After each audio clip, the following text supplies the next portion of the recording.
mañana más y el sábado ya estoy pasando a la computadora las notas. Pero el día lunes a las 12 voy a ir a la carrera para entregarles sus exámenes, ¿ya? Los que quieran ir. O también pueden delegar a alguien que se los entregue. Voy a necesitar que tomen apuntes. Si tienen ahí un cuaderno al lado, va a ser muy importante.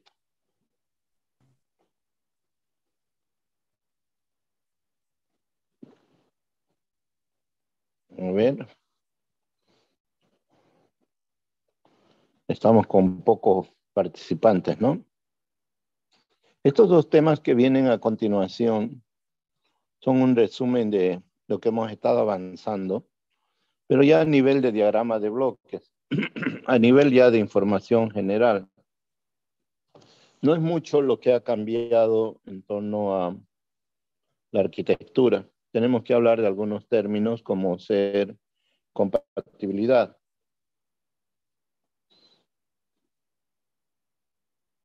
Primero, antes que nada, vamos a hacer el tema de microprocesadores, ¿ok?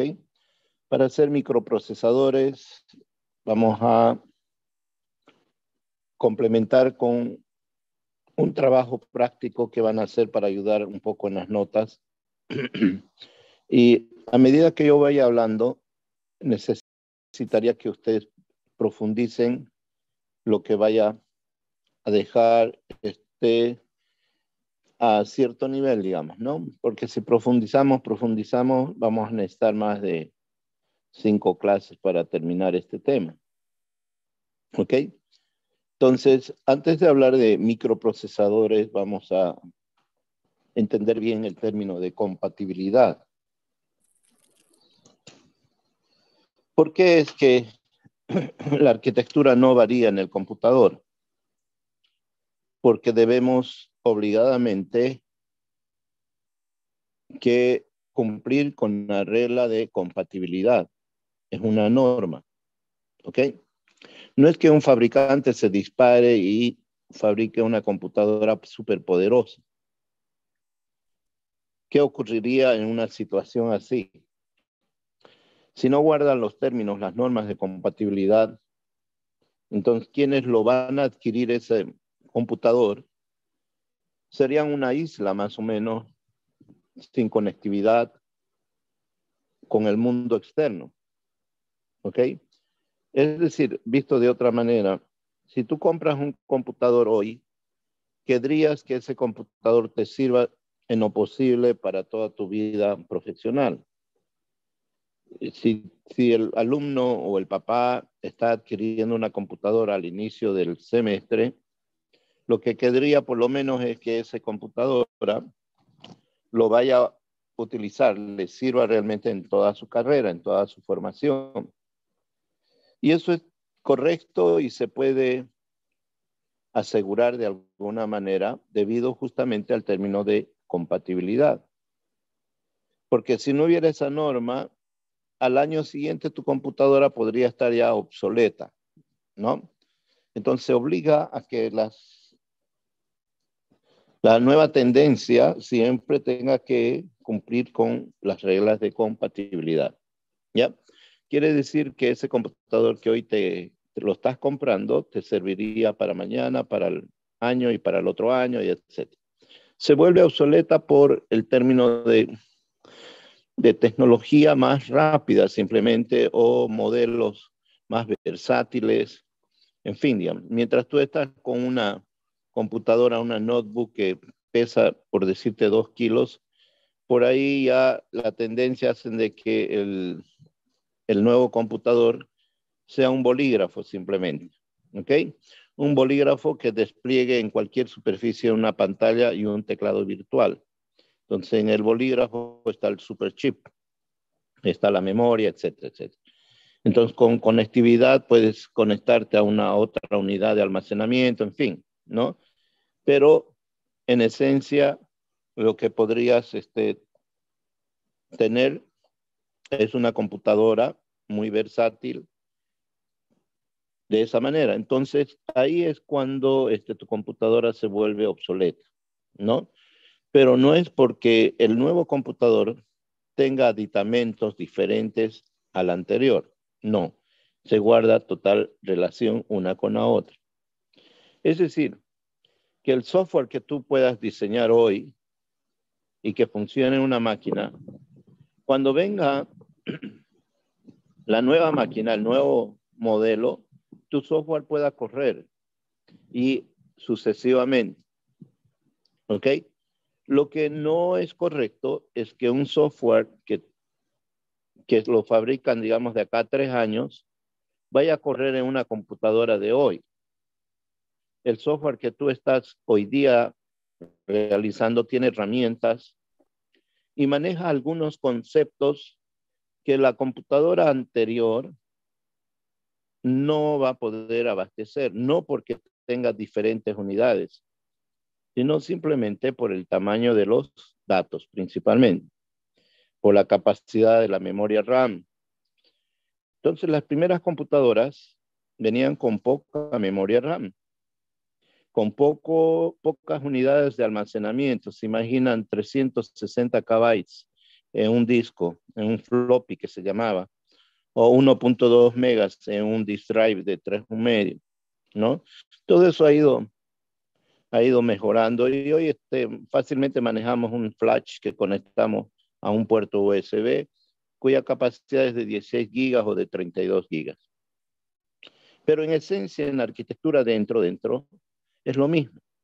Siguen existiendo las mismas unidades. Entonces, la compatibilidad te asegura de que tu computadora no se vuelva prontamente obsoleta. Tu computadora tenga las mismas unidades de las primeras computadoras que nacieron allá. Mire, la parte de comercialización de las computadoras en Bolivia, por ejemplo, recién se dio a partir del año 83, 84. 1984, 85, las PC, Kypro, Xenix, comenzaron a aparecer, IBM, ¿no? Entonces, pero de ahí a hoy rápidamente, pues evolucionamos rápido, ¿no? Entonces, esas unidades de esos computadores anteriores tenían prácticamente lo mismo, solo que aparecieron con palabras de 8 bits y hoy manejamos palabras de 64 bits. Es decir, como no podemos cambiar mucho una parte de la arquitectura del computador, entonces por lo menos cambiamos o almacenamos más cantidad de información. Lo hacemos más rápido por el manejo de palabras con palabras más de 64 bits y con unidades más veloces, simplemente eso. ¿Ok? Entonces, ¿quién te asegura la compatibilidad? Básicamente es el cerebro, el microprocesador. La compatibilidad te dice que el software que hoy estás realizando puede hacer que no corra en computador bien antiguo, ¿no? Porque hoy estás manejando herramientas que ese computador no estaba manejando en su momento, en su tiempo, entonces no lo va a reconocer. Y que hoy estás manejando palabras de 64 bits, pero el computador anterior, el computador viejo, maneja de 8 bits, por lo tanto, no puedes achicar las palabras, ¿ok? Pero sí la compatibilidad hacia el otro lado, te vamos a explicar bien. A ver, las tres familias iniciales de procesadores se llamaban Motorola,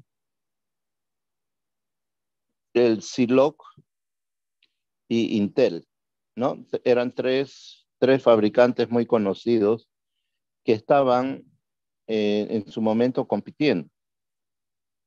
Cuando IBM elige a Intel como su procesador central, al fabricante Intel, entonces prácticamente la guerra fue ganada, porque todas las computadoras posteriores a IBM se llamaron como un nombre genérico como compatibles, ¿no? Así sea HP en su momento, Dell, Kypro, Commodore, a ver, Xenix, esas computadoras se decían Acer, se decían compatibles IBM.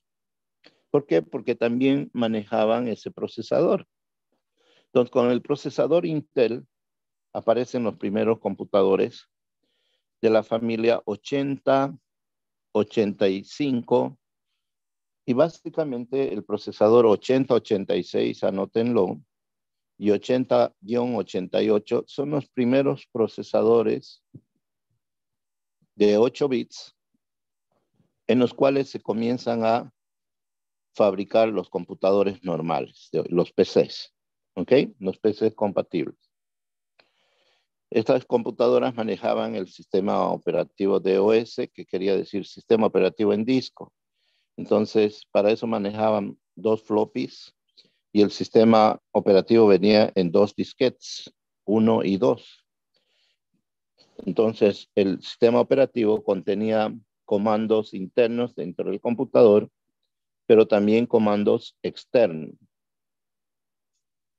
Entonces, comienza el procesador central, el 8088, a evolucionar.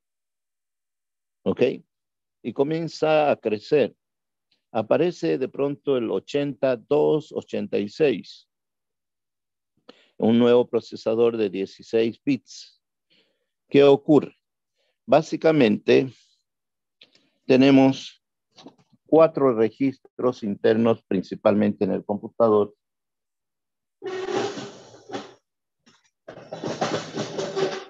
que ya lo comenté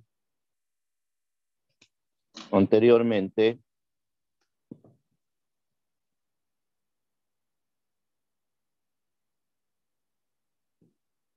que son 4 registros de propósito general, denominados acumulador, base, datos,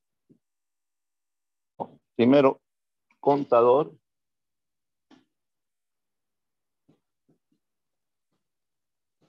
y datos. Estos registros de propósito general que nos sirven para programar tenían palabras de 8 bits. Entonces, las sentencias en lenguaje ensamblador se hacían, por ejemplo, mover al acumulador la base. Este es el fuente y el acumulador vendría a ser el destino. Lo que estaba pasando es el dato BX en AX. Podía cargar, move, un dato externo de binario en el registro DX. Y bueno, todas esas sentencias se hacían en función a registros de 8 bits, porque el procesador era el 8086/8088. Estos eran de 8 bits. Entonces, cuando Intel evoluciona, aparece el procesador 8286. Ese procesador era de 16 bits. Los registros eran los mismos, acumulador, base, contador y datos. Solo que estos registros son de 16 bits, ya no de 8. Por lo tanto, ¿qué pasaba con el software que corría en las computadoras 8086 o 8088? Simplemente manejaban los bits menos significativos, es decir, el acumulador se divide internamente en 2 registros, un registro alto y un registro bajo, AL y AH. Entonces, las sentencias son de 16 bits, pero si tú querías manejar software de 8 bits, entonces tendrías que decir, mueva en BH a AL, por ejemplo. Entonces estamos diciendo el contenido de la base de los 8 más altos bits al acumulador más bajo. Entonces podían a través de las sentencias trabajar con las palabras de 8 bits. Por lo tanto, todo software desarrollado para el 8088 no tenía problemas en correr con el 286. El 286 manejaba sus registros bajos y punto. No, todos los registros bajos. Pero entonces es importante que ustedes desarrollen, como investiguen, los registros internos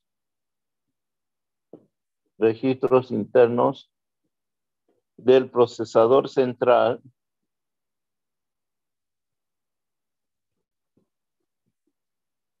Intel.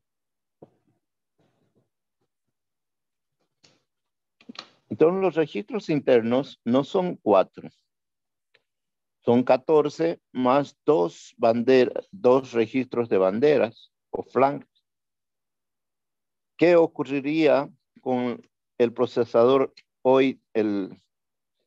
Por ejemplo, hemos ido variando y creciendo y creciendo y creciendo, y el procesador de hoy tiene los mismos registros internos que el procesador 8088.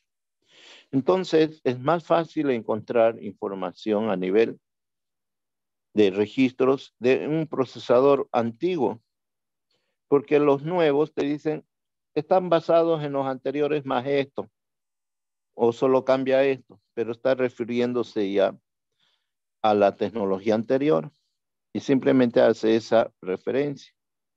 Por lo tanto, si ustedes van a buscar registros internos del procesador central Intel, yo recomiendo que vayan al 8088 o al 8286, digamos, ¿no? Porque posterior a eso aparece en el 8386, ¿no? Y este procesador 386 se divide en 2 procesadores o en 2 familias, el SX y el 8386DX. ¿Cuál era la diferencia? En que así como tienes un procesador central, había otro procesador a su lado que se llamaba coprocesador matemático. Es decir, si había el 8086, al ladito había la posibilidad de poner un 8087, que era un procesador matemático. Hacía que las computadoras que estaban dirigidas al manejo de fórmulas, al manejo de cálculos, etcétera, corrían más rápido por tener un coprocesador aritmético, ¿no? Entonces, 8087 era opcional, era un zócalo al lado del 8088. Cuando lo colocabas eso, el computador se hacía más rápido para operaciones aritméticas. Así que el 8386SX tenía también el coprocesador matemático 8387SX al lado. Pero aparece la versión DX, ¿no? Que involucra el 386 más el 387 más un caché, una memoria caché. Entonces el DX era más poderoso porque tenía el 386 más 387 incorporado más una memoria caché. Así que posterior a eso también aparece el 8486 con las 2 opciones, con la versión SX y la versión DX. 486DX querría decir que tenía el procesador 486, procesador más una memoria caché. ¿Qué pasó con Zilog y con Motorola? Entonces, Motorola se acomodó en lo que se refiere a funciones de comunicación. Entonces, esos procesadores fueron muy utilizados en comunicación, no en los PCs. Y Zilog hace más, encuentra su nicho, digamos, en investigación porque maneja el lenguaje ensamblador bien estructurado con pocos mnemónicos. O sea, era más fácil de manejar para practicar, pero se queda rezagado y finalmente el que se los come es Intel, ¿no? Alguien compró recién un computador. ¿Qué familia tiene? ¿De qué familia es? Del poderoso Pentium. Posterior al 8486DX aparece el procesador Pentium. Y de ahí no avanzamos, nos quedamos con el Pentium, pero cada vez sale una nueva versión, ¿no? Entonces, hoy estamos en una generación del i7, i8, etcétera, ¿no? Y el procesador sigue siendo de Intel. El lenguaje ensamblador usa los mismos mnemónicos, ¿no? Es decir, para los que saben programar en Assembler, manejan lo mismo, el mismo lenguaje, ¿ok? ¿Qué es lo que se consigue? Mayor velocidad, mayor manejo de información en cantidad, ¿no? Entonces son más poderosos. Ahora bien, esto en cuanto a la estructura interna del computador cuyo manejo, cuyo corazón o cerebro es el procesador central. ¿Ok? Aquí corresponde a los que quieran investigar un poco los registros internos del procesador. Entonces, si me lo presentan, podríamos considerar aumentarles alguna nota, especialmente a las personas que les está faltando nota, que están cerca.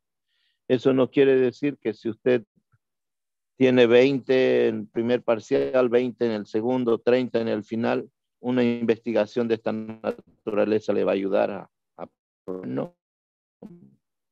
Son pocos puntos los que podría considerar, porque la información también que pueden encontrar es rápida, ¿ok? Ocurre que por el tiempo y la disposición este semestre ha sido muy difícil en cuanto a mi estado físico, en cuanto a mi salud. Entonces, he estado con cirugías, etcétera.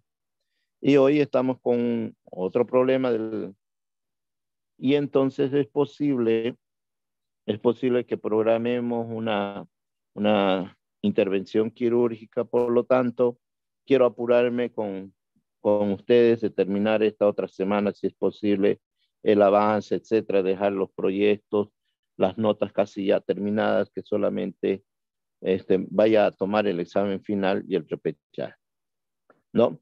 Así que hay un trabajo de investigación que se llama registros internos del procesador. Bien, ahora hay otro tema que viene a ser la arquitectura del computador. No tiene que ver con los procesadores centrales. En la disposición, en la arquitectura del computador,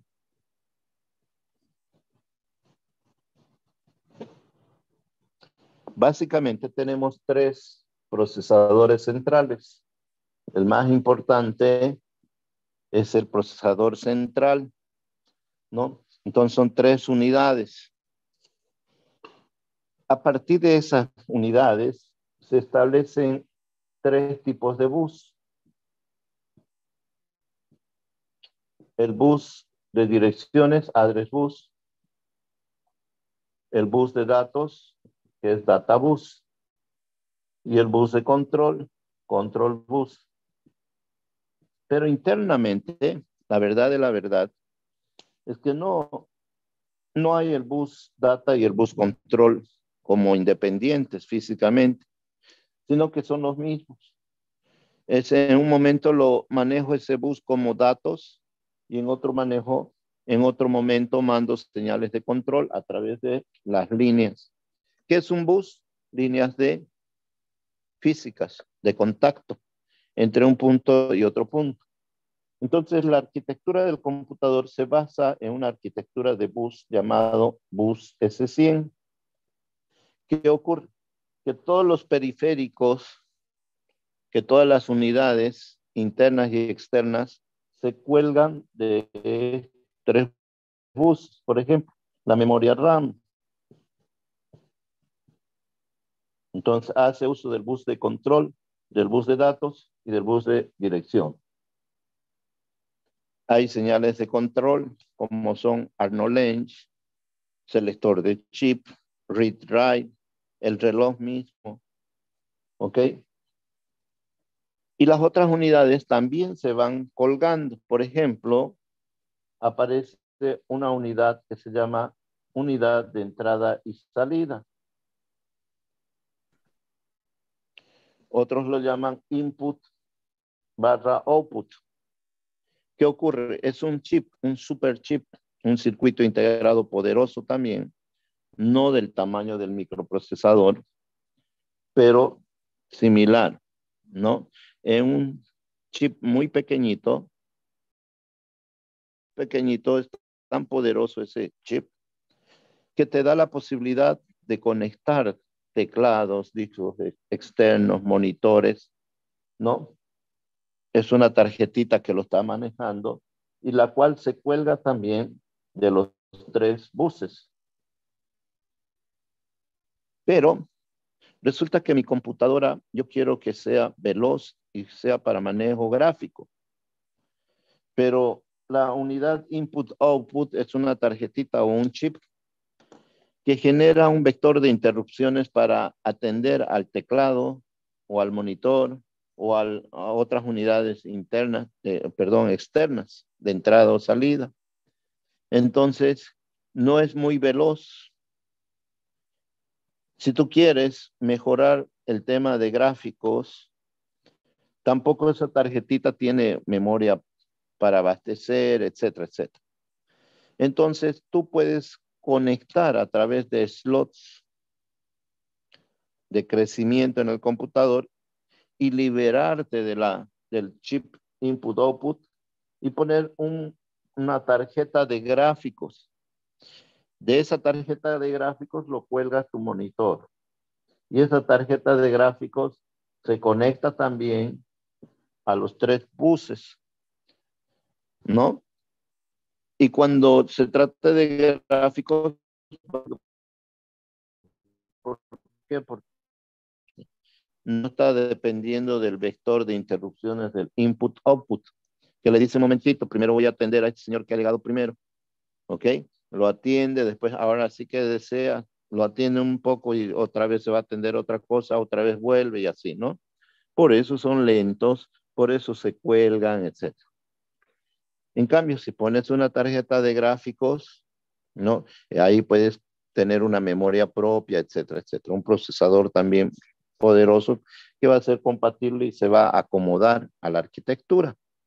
Por eso se llama arquitectura de bus. Lo que puedes crecer y potenciar el equipo, lo haces a través de slots. Simplemente lo más importante es llegar a alguno de esos buses. Entonces, en toda esta historia, aparecieron discos externos, por ejemplo, de memoria. Y ese disco externo, para conectarse a estos 3 tipos de buses, manejaba su propio conector o su propio cable. Entonces, ese cable internamente iba del disco duro a la tarjeta principal, ¿no? Entonces, se llamaba, por ejemplo, el embedded o el tipo Winchester, ¿ok? Yo les hablo de computadoras bien antiguas que tenían un disco duro.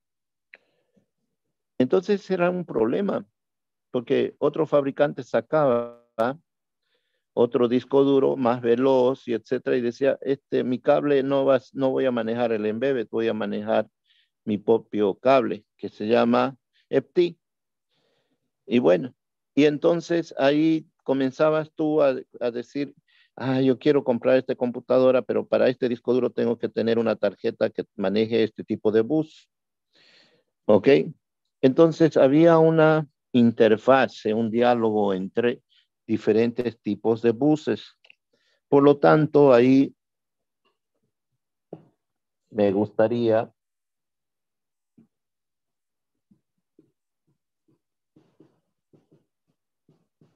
que investiguen también